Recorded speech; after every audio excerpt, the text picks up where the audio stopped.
Hello बच्चों, क्या हाल चाल। उम्मीद है आप सभी अच्छे होंगे और आपकी पढ़ाई भी बेहतरीन चल रही होगी। तो बच्चों, उसी पढ़ाई को और अधिक बेहतरीन बनाने के लिए मैं लेकर आया हूं एक और बेहतरीन वीडियो। और बच्चों, आज की इस बेहतरीन वीडियो में हम आपको फिजिक्स का एक पेपर बताने वाले हैं। और बच्चों, इसमें जितने भी महत्वपूर्ण प्रश्न हैं उन सभी को हम बताने वाले हैं। और बच्चों, अगर आप इन प्रश्नों को अच्छे से तैयार कर लेते हैं तो 2025 बोर्ड एग्जाम में आपको इन्हीं में से बहुत सारे ऐसे प्रश्न होंगे जो आपको वहां पेपर में देखने को मिल जाएंगे। तो आइए बच्चों, बिना देर किए हुए इस वीडियो को हम शुरू करते हैं। लेकिन शुरू करने से पहले बच्चों, आपसे एक छोटा सा निवेदन है। अगर आप इस चैनल पे नए हैं तो चैनल को सब्सक्राइब कर लीजिएगा और बेल आइकन को भी आप प्रेस कर दीजिएगा, ताकि बच्चों मेरी कोई भी वीडियो का नोटिफिकेशन हो वो आप तक सबसे पहले पहुंचे। तो आइए बच्चों, देखते हैं। देखिए बच्चों, आपके ये जो पेपर है वो क्या है? फिजिक्स यानी कि भौतिक विज्ञान का है। और बच्चों, आप जानते भी होंगे कि जो भौतिक विज्ञान का पेपर होता है आपका जो पूर्णांक होता है वो कितने का होता है? 70 अंक का। क्योंकि ये जो 30 अंक आपको प्रैक्टिकल में दे दिए जाते हैं। ठीक, तो आपका जो पेपर होगा कितने अंक का होगा? 70 मार्क्स का। ठीक, उसके बाद इसके लिए जो बच्चों समय निर्धारित होता है बच्चों, वो कितने घंटे का होता है? 3 घंटे 15 मिनट का। ठीक, और नोट में दिया भी है कि प्रारंभ के जो 15 मिनट परीक्षार्थियों को प्रश्न पत्र पढ़ने के लिए क्या है? निर्धारित है। ठीक, यानी कि 15 मिनट आपको जो दिए जाएंगे वो आपको क्या करने के लिए? इस पेपर को पढ़ने के लिए। ठीक, और निर्देश में बच्चों थोड़ा सा देख लेते हैं। देखिए, निर्देश है आपका सभी प्रश्न अनिवार्य है। ठीक, और जो दूसरा है, इस प्रश्न पत्र में 5 खंड है और खंड आ, खंड ब, खंड सा, खंड दा और खंड या है।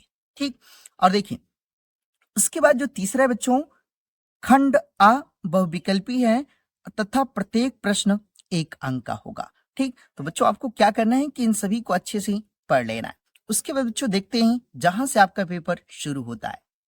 देखिए बच्चों, आपका खंड आ है यानी कि सेक्शन ए है। देखिए, पहला जो इसमें प्रश्न है का, ये बहुविकल्पी है और इसमें पूछ रहा है आपसे कि एक तार को खींचकर 2 गुना लंबाई कर दिया जाता है तो इसकी इसकी रोधकता का मान हो जाता है। यानी कि इसका प्रतिरोधकता का जो मान होगा वो कितना होगा? पहला ऑप्शन दिया है 4 गुना होगा, दूसरा है 8 गुना और जो तीसरा है बच्चों 16 गुना और जो चौथा है वो क्या होगा? अपरिवर्तित। तो इसमें आपका जो ऑप्शन सही हो जाएगा बच्चों, ये चौथा हो जाएगा। क्या रहेगा? अपरिवर्तित हो जाएगा। ठीक, देखिए उसके बाद खा नंबर है √3 अपवर्तनांक वाले प्रिज्म का अपवर्तक कोण न्यूनतम विचलन कोण के बराबर है। तो न्यूनतम विचलन कोण का मान है, यानी कि देखिए न्यूनतम विचलन कोण का जो मान होगा वो कितना होगा बच्चों? देखिए पहला जो ऑप्शन दिया है 30 अंश, ये 45 और उसके बाद देखिए जो तीसरा है 60 और ये क्या है? 120। तो आपका ये जो क्या हो जाएगा?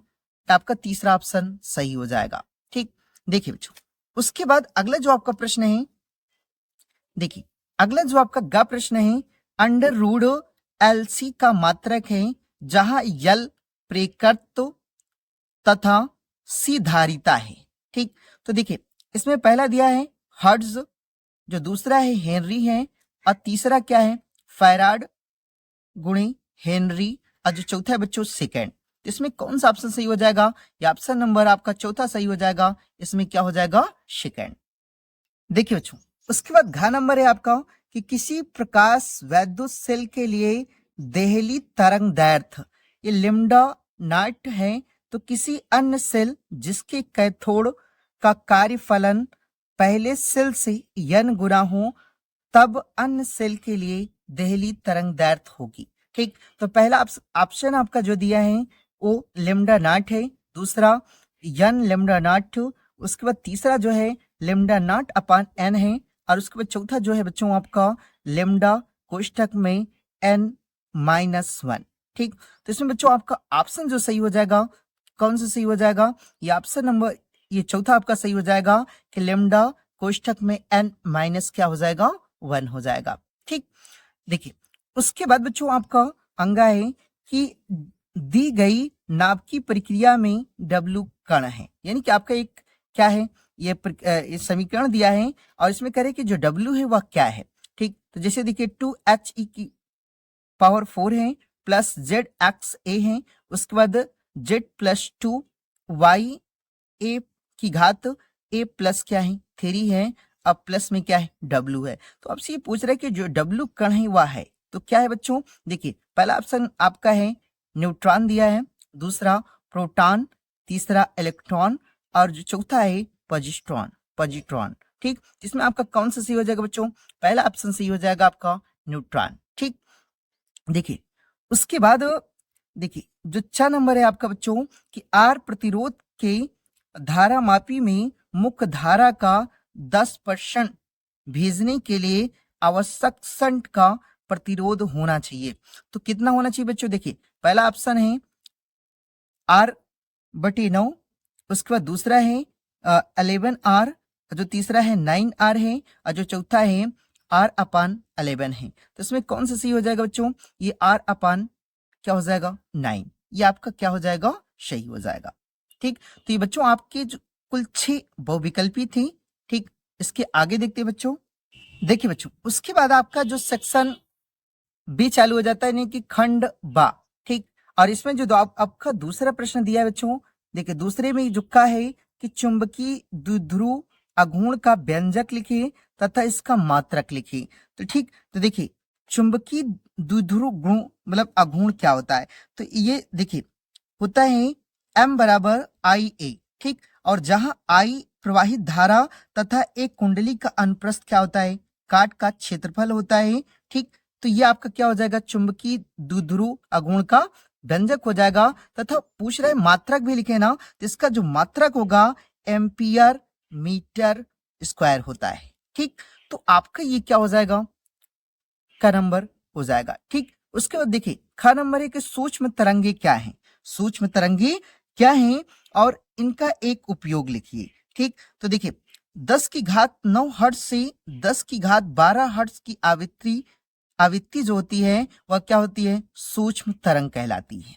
ना। देखिए 10⁻9 हर्ट्ज से 10⁻12 हर्ट्ज की आवृत्ति सूक्ष्म क्या होती है, तरंगे होती हैं। और इनका एक उपयोग, तो इनका उपयोग विमान संचालन रडार प्रणाली में किया जाता है, यानी कि इनका जो प्रयोग होता है वो कहाँ किया जाता है, विमान संचालन में, रडार प्रणाली में किया जाता है। तो आपको इतना क्या करना है इसमें बच्चों, लिख देना है।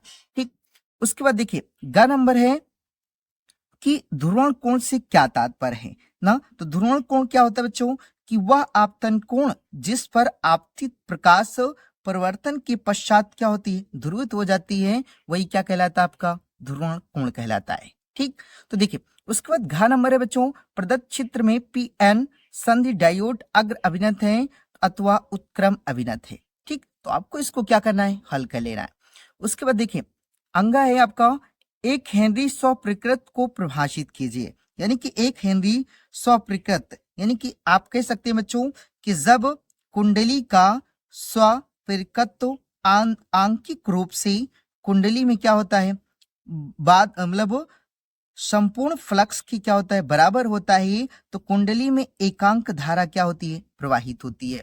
तो उसी को क्या कहा जाता है बच्चों, यानी कि स्वप्रकृत। ठीक, तो आपको इतना क्या करना है बच्चों, लिख लेना है। उसके बाद देखिए अगला जो आपका प्रश्न है कि धारा घनत्व की परिभाषा लिखिए, धारा घनत्व की परिभाषा और तथा इसका मात्रक लिखिए। ठीक, तो आप बच्चों इसको अच्छे से तैयार कर लीजिएगा। ये जितने भी प्रश्न यानी कि सेक्शन बी यानी कि खंड बा में जितने भी प्रश्न आपसे पूछे गए हैं, इनको आप स्क्रीनशॉट ले लीजिए और विधिवत आप अच्छे से तैयार कर लीजिए। क्योंकि बच्चों मैं ये जो पेपर बता रहा हूं इसी में से आपको आपके एग्जाम में आएगा। ठीक, तो अगर पूरा नहीं आएगा बच्चों, कुछ ऐसे बहुत सारे प्रश्न होंगे जो आपके एग्जाम में देखने को मिल जाएंगे। तो इसलिए बच्चों बेटर ये होगा कि आप इनको अच्छे से तैयार कर लीजिएगा। उसके बाद आगे देखते हैं बच्चों।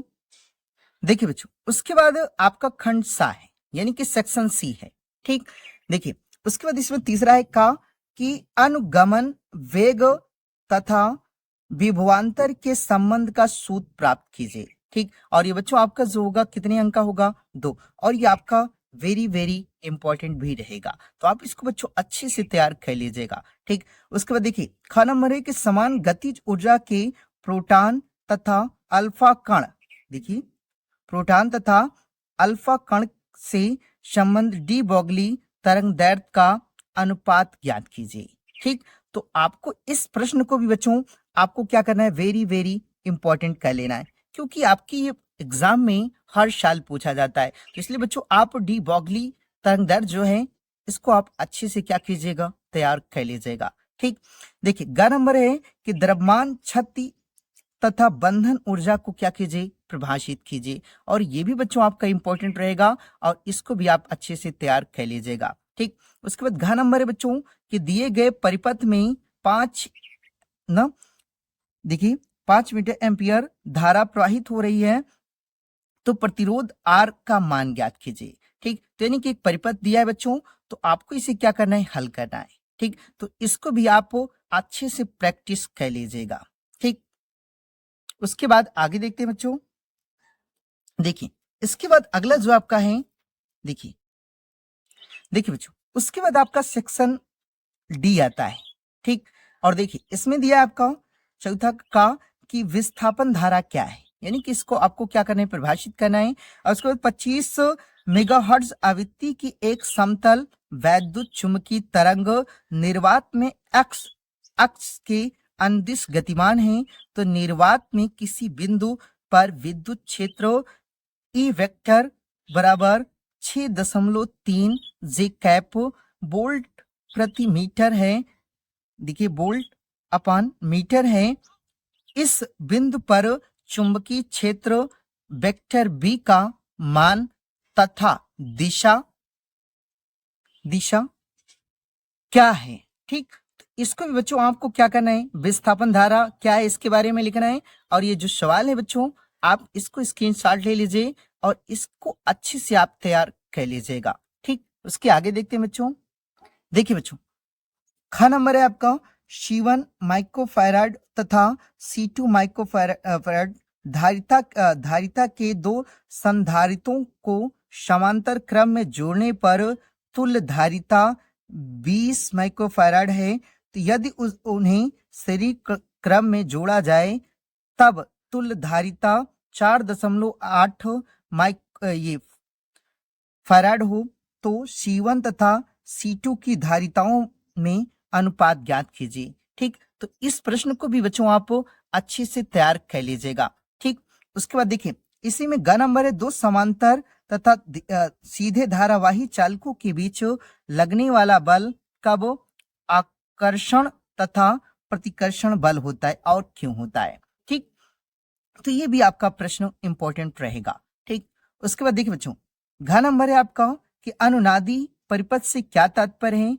LCR श्रेणी अनुनादी परिपथ के लिए आवश्यक प्रतिबंध तथा अनुनाद की स्थिति में आवृत्ति का व्यंजक लिखिए। ठीक, उसके बाद देखिए अंगा नंबर आपका दिया है कि आइंस्टीन का प्रकाश वैद्युत समीकरण लिखिए। और बच्चों ये आइंस्टीन ना ये आपका इंपॉर्टेंट भी रहेगा, तो आप इसको भी अच्छे से तैयार कर लीजिएगा। ठीक, लिखिए देखिए उसके आगे दिया था कि 0.5 न कार्य फलन वाली धातु प्लेट पर क्रमशः 1 ईवी तथा 2.5 इलेक्ट्रॉन वोल्ट ऊर्जा वाले प्रोटॉन आपतित होते हैं। यदि उत्सर्जित फोटो इलेक्ट्रॉनों की अधिकतम गतिज ऊर्जाएं क्रमशः K1 तथा K2 तथा उनके वेग क्रमशः V1 तथा V2 हो, तो K1 अपान K2 तथा V1 अपान V2 के मान को ज्ञात कीजिए। ठीक, तो इसको भी बच्चों आपको क्या करना है, प्रैक्टिस करके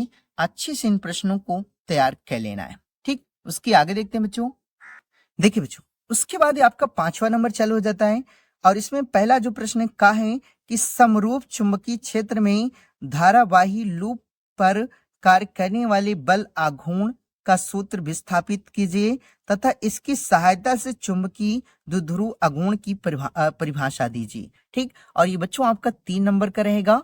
ठीक, देखिए उसके बाद इसी में ख नंबर आपका दिया है कि दिए गए परिपथ की सहायता से धाराएं I1 I2 व I के मान ज्ञात कीजिए जब स्विच यस को जिस क्षण दबाते हैं तथा यस को काफी, दूसरा है यस को काफी देर तक क्या करते हैं, दबाते हैं। तो यानी कि आपका ये परिपथ दिया है, तो इसको बच्चों आपको क्या करना है, हल करना है।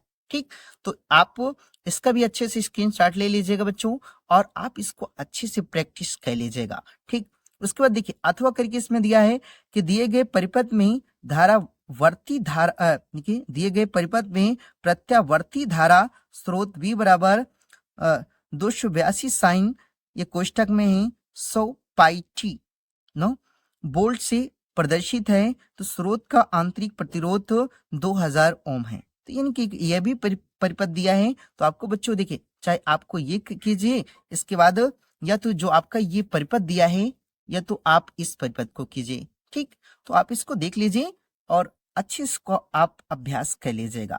ठीक, देखिए बच्चों उसके आगे देखते हैं। देखिए उसके आगे आपका दिया है, देखिए देखिए बच्चों उसके आगे है, देखिए उसके आगे है ज्ञात कीजिए। पहला स्रोत वोल्टेज का वर्ग माध्य मूल मान। ठीक, दूसरा है परिपथ का त्वरण परिघात, और इसी में जो तीसरा आपका दिया था कि परिपथ की प्रतिबाधा। ठीक, तो उसी में आपको क्या करना है, हल करना है। उसके बाद ग नंबर आपका होता है वैद्युत परिपथ के लिए किरचॉफ के दोनों नियम क्या है। और बच्चों ये आपका वेरी वेरी इंपॉर्टेंट रहेगा। ठीक, और आप इसको खूब अच्छे से तैयार करिएगा।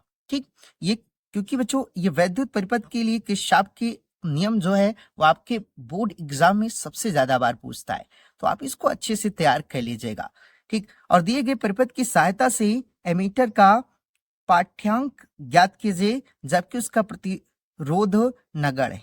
ठीक, तो ये नहीं कि आपका ये परिपथ है, और बच्चों इसको देख लीजिए और आप इसको भी अच्छे से तैयार कर लीजिएगा। ठीक, उसके बाद देखिए घ नंबर है और हाइगेंस के तरंग सिद्धांत से प्रकाश के अपवर्तन को स्पष्ट कीजिए जब तरंगे सघन से विरल माध्यम में क्या होती हैं, प्रवेश होती हैं। और हाइगेंस के तरंग सिद्धांत का नियम, ये भी बच्चों आपका क्या रहेगा, वेरी वेरी इंपॉर्टेंट रहेगा। ठीक, देखिए बच्चों उसके बाद अंगा नंबर है आपका कि चित्रानुसार एक वर्णी प्रकाश की किरण तथा समकोणिक प्रिज्मों ये दिया है ए बराबर 90 अंश न कि पृष्ठ ए बी पर 45 यानी कोण से आपतित होती है। तो निर्गत किरण पृष्ठ एसी से स्पर्शवत आपतित होती हैं, देखिए अपवर्तित होती हैं। तो प्रिज्म के पदार्थ का अपवर्तनांक ज्ञात कीजिए। ठीक, तो ये भी प्रश्न बच्चों आपका है, और इसको भी आप अच्छे से तैयार कर लीजिएगा। उसके आगे देखते हैं बच्चों। देखिए बच्चों इसके आगे जो है आपका खंड या है। ठीक, यानी कि सेक्शन आपका ई होगा, और जिसमें जो छठवां प्रश्न है कि किसी वैद्युत द्विध्रुव की निरक्षीय बिंदु पर वैद्युत क्षेत्र की तीव्रता का सूत्र प्राप्त कीजिए। और ये बच्चों आपका जो है कितने अंक का रहेगा, 5 अंक का। ठीक, तो इसको भी आप तैयार कर लीजिएगा। गाउस का नियम क्या है, ये भी बच्चों देखिए आपका गाउस का नियम बहुत बार पूछता है। ये भी आपका क्या रहेगा, वेरी वेरी इंपॉर्टेंट रहेगा। तो गाउस का नियम क्या है, इसकी सहायता से किसी बिंदु आवेश के कारण उत्पन्न वैद्युत क्षेत्र की तीव्रता का सूत्र ज्ञात कीजिए। ठीक, तो इसको भी ये बच्चों आपको क्या करना है, इसमें तैयार कर लेना है। ठीक, देखिए बच्चों उसके बाद आपका 7वां नंबर आ जाता है कि प्रकाश के व्यतिकरण के लिए आवश्यक प्रतिबंध बताइए। आई तथा 4I तीव्रता की दो तरंगों की अधिकतम परिणामी तीव्रता का मान ज्ञात कीजिए जब स्रोत पहला है कला संबंध हो तथा दूसरा कला असंबंध हो। ठीक, तो आपको इसे क्या करना है, ज्ञात करना है। ठीक, या तो आपको ये करना है बच्चों, अथवा करके आपका दिया है कि प्रदर्शित देखिए चित्र में दिखाए गए प्रत्येक लेंस की फोकस दूरी 10 सेमी है। बिंदु O की प्रतिबिंब की उत्तल लेंस से जो दूरी ज्ञात कीजिए तथा किरण आरेख भी बनाइए। यदि दोनों लेंसों को संपर्क में रख दिया जाए तब संयुक्त लेंस की क्षमता क्या होगी। ठीक, तो ये भी बच्चों आप इसको हल कर लीजिएगा, ये भी आपका वेरी वेरी इंपॉर्टेंट रहेगा। ठीक, तो इन दोनों प्रश्नों को बच्चों आप देख लीजिए और इनको आप अच्छे से तैयार कर लीजिएगा। ठीक, देखते हैं उसके आगे बच्चों। देखिए उसके बाद आपका जो इसके आगे है, देखिए 8वां नंबर आपका शुरू होता है, और इसमें जो आपका है देखिए और ये भी बच्चों आपके कितने अंक के होते हैं? 5-5 अंक के होंगे। ठीक, तो देखिए बच्चों, पहला आपका जो प्रश्न है 8वां कि हाइड्रोजन परमाणु के लिए बोर की परिकल्पनाएं क्या है? देखिए बच्चों, ये आपका जो है ये सबसे इंपॉर्टेंट रहेगा, बोर। ठीक, यानी बोर की परिकल्पनाएं। ठीक, तो देखिए आप इसको तैयार कर लीजिएगा कि हाइड्रोजन परमाणु के लिए बोर की परिकल्पनाएं क्या हैं। हाइड्रोजन परमाणु के मूल स्तर के इलेक्ट्रॉन के लिए निम्नलिखित को लिखिए। ठीक, तो देखिए इसमें पहला है बंधन ऊर्जा, दूसरा कोणीय संवेग, और जो तीसरा आपका कुल ऊर्जा। ठीक, तो आप बच्चों ये कीजिए, अथवा करके दिया है कि नाभिकीय विखंडन तथा नाभिकीय संलयन में क्या अंतर है, प्रत्येक को एक उपयुक्त उदाहरण की सहायता से समझाइए। दोनों घटनाओं में नाभिकीय ऊर्जा क्यों निर्गत होती है। ठीक, तो ये दोनों बच्चों आपके इंपॉर्टेंट रहेंगे और आप इनको अच्छे से तैयार कर लीजिएगा। ठीक, देखिए बच्चों, उसके बाद आता है आपका नवा। ठीक, और ये नवा बच्चा ये आपका बच्चों लास्ट रहेगा पेपर में। ठीक, तो देखिए इसमें है पहला कि एन टाइप तथा पी टाइप अर्धचालकों में अंतर स्पष्ट कीजिए और दिखाइए कि दोनों तरह के अर्धचालक विद्युत उदासीन होती हैं। और ये भी बच्चों आपका वेरी वेरी इंपॉर्टेंट रहेगा। ठीक, और इसको बच्चों आप अच्छे से तैयार कर लीजिएगा। ठीक, अथवा करके दिया है कि पी एन संधि के अग्र अभिनत तथा पश्च अभिनत अभिलक्षणों की विवेचना कीजिए और दोनों दशाओं में धारा के उत्पन्न होने का कारण तथा दिशा स्पष्ट कीजिए। ठीक, तो ये बच्चों आपकी कुल मिला के 9 प्रश्न क्या होंगे, रहेंगे। ठीक, तो यानी कि आपके पेपर में कुल 9 प्रश्न आपको क्या करने, हल करने खंड वाइज करके। ठीक, तो आई होप बच्चों कि आपको यह वीडियो अच्छी लगी होगी। और बच्चों अगर आपको यह वीडियो पसंद आई है तो इस चैनल को सब्सक्राइब कर लीजिएगा और इस वीडियो को भी आप लाइक कर दीजिएगा। और उसके बाद ताकि बच्चों मेरी कोई भी वीडियो का नोटिफिकेशन हो वो आप तक सबसे पहले पहुंचे। तो मिलते हैं बच्चों एक नई वीडियो के साथ, तब तक के लिए जय।